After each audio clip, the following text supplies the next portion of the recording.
Okay guys, I don't know if you ever had this happen to you where you're working on a Premiere project and take a look at this audio file in here, take a look at that. When I zoom in, the audio changes and then it becomes a headache to kind of edit the video around because I was about to delete this part in here when I realized that there was audio in there. Now I figured out how to solve this and I'm pretty sure there's a million solutions. So before you comment that this didn't work for you, this is the solution I found for myself, okay? And I have tried 1,000 things and this is the only thing that worked, okay? The first thing you want to do is head over to edit right here on the top on Premiere and hit where it says preferences right here. And now you want to open media cache down here. Now this is only first part of the step. So if you already tried this and it didn't work, don't worry, this is only the first part.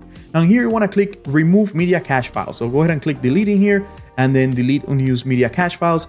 And that is going to clear out your cache. And that honestly has never fixed it for me, but I do feel like it does help clearing the cache out before fixing the issue. Now, once you clear your cache, you want to close your project. So make sure you save it so you don't lose anything. Close your project and then open your file explorer down here. I'm going to open my file explorer. And what you want to do is head over to this PC, right? You want to head over to your PC and I'm going to make this a little bit bigger so you guys could see.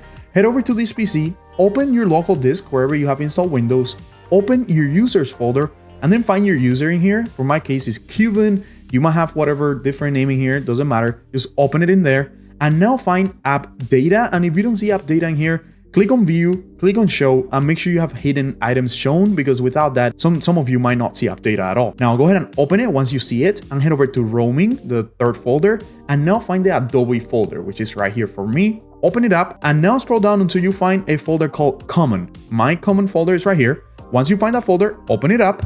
And now in here, you should find a folder called Peak Files. This Peak Files folder, you want to delete it. Just select it and delete it. Go ahead and press delete or right click and hit delete, whatever works for you. And once you get rid of that folder, you could close this folder in here and reopen Premiere. And that is what has fixed the issue for me 8,000 times. I don't know why this happens and I don't know why Premiere hasn't fixed it. But as you guys will see right now, when the project loads, we should see my Peak Files, they're going to regenerate again. But this time I could zoom out and I could zoom in and my audio has been fixed. Anyways, guys, that is how to fix that issue. For me, that's what has worked. If you guys were able to fix it, don't forget to subscribe. We post 8 million tutorials in this channel. We post like 5 or 6 tutorials a day. We upload with notifications off so you guys won't get annoyed by our constant uploads. Thank you for watching this video and I'll see you guys next time.